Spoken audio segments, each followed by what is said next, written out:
आज हम देख रहे हैं कि पूरी दुनिया का चीन से भरोसा उठ गया और यह बात आज चीफ मिनिस्टर की प्रधानमंत्री के साथ मीटिंग में भी आई।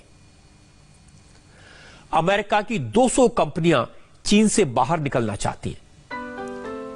जापान ने अपनी कंपनियों को चीन से शिफ्ट करने की तैयारियां कर ली हैं।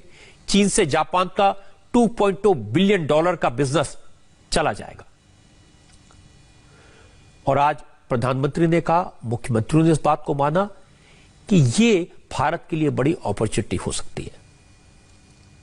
और हमारे लिए ये ज्यादा बड़ी बात चीज यह है कि भारत के पास में स्किल्ड लेबर है, जमीन है, पावर है, इच्छा शक्ति है, लेकिन कई सारी प्रॉब्लम्स हैं। इतना आसान भी नहीं है। मैंने बिजनेस और फाइनेंस के कई एक्सपर्ट से बात की है। वो मानते हैं कि आने वाले दिन देश की इकोनॉमी के लिए बदल सकते हैं। फॉरेन इन्वेस्टमेंट आ सकता है। अपने यहां के बिजनेस एक बार फिर से अपने पैरों पर खड़े हो सकते हैं।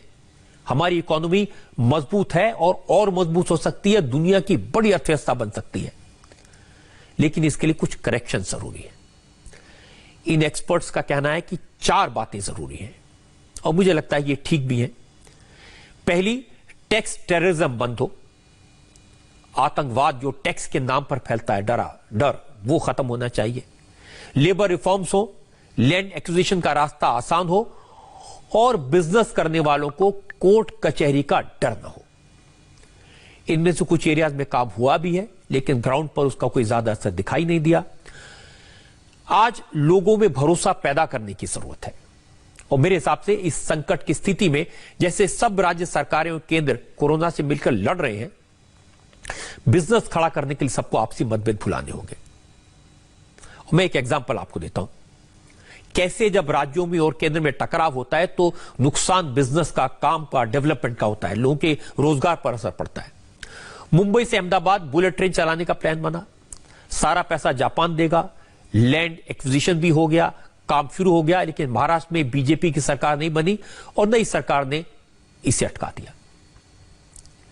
इसी तरह से कई बार रोड्स को लेके, तरह तरह के प्रोजेक्ट्स को लेकर के आपस में बात नहीं बनती है। लेकिन जब तक स्टेट्स और सेंटर मिलकर इन सारे रिफॉर्म्स को नहीं करेंगे, उन्हें लागू नहीं करेंगे, तो फॉरेन इन्वेस्टमेंट आना मुश्किल होगा।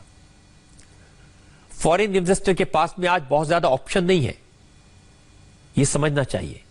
मैंने जैसे बताया, चीन से वो निकलना चाहते हैं, यूरोप की हालत खराब है, लेकिन भारत दुनिया का इन्वेस्टमेंट फेवरेट बने, इसके लिए एक और बात जरूरी है, वो है कि हम कोरोना पर विजय पाएं। अगर हमने कोरोना पर जीत पा ली तो भारत का पूरी दुनिया में नाम होगा, डंका बजेगा। आज तो हालत यह है कि भारत ने जिस मुस्तैदी के साथ कोरोना वायरस को कंट्रोल किया है, उसका वेस्टर्न मीडिया में जिक्र भी नहीं होता। उल्टा भारत पर सवाल उठाए जाते हैं। हालांकि ये कोई नई बात नहीं है, वहां तो आदत है भारत को नीचा दिखाने की, लेकिन इस बार इस तरह की रिपोर्टिंग पर भरोसा करने वालों की कमी है, क्योंकि यह प्रॉब्लम ग्लोबल प्रॉब्लम है। पूरी दुनिया इस वायरस से परेशान है। कुछ लोगों को यह बात बर्दाश्त नहीं हो रही कि भारत में लाशों के ढेर क्यों नहीं बिछे। उन्हें परेशानी है इस गरीब मुल्क में लाखों लोगों को कोरोना पॉजिटिव क्यों नहीं हुआ। वो इस बात को पचा नहीं पा रहे कि हमारे यहां बड़े बड़े शहरों में झुग्गी झोंपड़ियों में लोग बच कैसे गए। अमेरिका में, इटली में, फ्रांस में तबाही हुई, पर हिंदुस्तान बच गया। जहां ना पर्याप्त हॉस्पिटल हैं, ना हाइजीन का ध्यान रखा जाता है, गरीबी है, फिर भी ये बच गए। पहली आलोचना तो यह हुई कि भारत में पर्याप्त नंबर में टेस्ट नहीं किए जा रहे। जो लोग ज्यादा टेस्ट कराने की बात कर रहे हैं, वो इस बात को नहीं समझते कि इस वायरस में एक बार टेस्ट कराने से क्लीन चिट नहीं मिलती, पता नहीं चलता, बार बार टेस्ट करवाने पड़ते हैं, हर थोड़े दिन में कराने पड़ते हैं। केरल का एक केस सामने आया है, आज ही सामने आया है। एक महिला 48 दिन हॉस्पिटल में रही, 20 बार टेस्ट हुए, तब कहीं जाकर वो नेगेटिव निकली। अगर टेस्ट कराना ही कोरोना से जीतने का फार्मूला होता तो अमेरिका की जो हालत है वो ना होती। अमेरिका में तो सबसे ज्यादा टेस्ट कराए गए, लेकिन दुनिया में सबसे ज्यादा मरीज अमेरिका में है और सबसे ज्यादा मौतें अमेरिका में हुई। वैसे हमारे देश में कोरोना के टेस्ट की संख्या लगातार बढ़ी है और हमारे मुल्क में उस रेशो में, उस अनुपात में कोरोना के मरीजों की फिगर कम हो रही है। इसके अलावा और भी कई पैमाने हैं, जैसे बाजार में सर्दी जुकाम की दवाओं की मांग नहीं बढ़ी, हॉस्पिटल में सांस की बीमारी से परेशान लोगों की भीड़ नहीं है, हमारे यहां वेंटिलेटर खाली पड़े हैं। एक सवाल यह भी उठाया गया है कि वेंटिलेटर की कमी है, इतना बड़ा देश है, हम कम से कम 10 लाख वेंटिलेटर तो चाहिए। अब अकल के दुश्मनों से मैं कहना चाहता हूं कि वेंटिलेटर कोई जादू की झप्पी नहीं है कि मरीज को उस पर डाल दिया और वो ठीक हो जाएगा।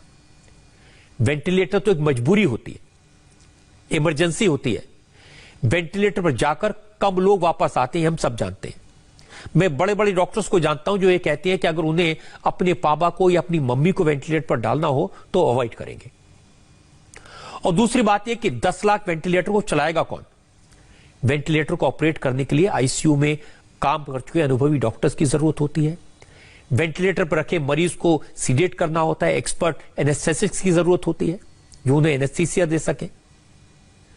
गले से सेंट्रल लाइन डालनी पड़ती है, मरीज को 24 घंटे मॉनिटर करने के लिए नर्स की जरूरत होती है। अगर 10 लाख वेंटिलेटर होंगे तो लाखों नर्सों की जरूरत होगी, कहां से लाएंगे?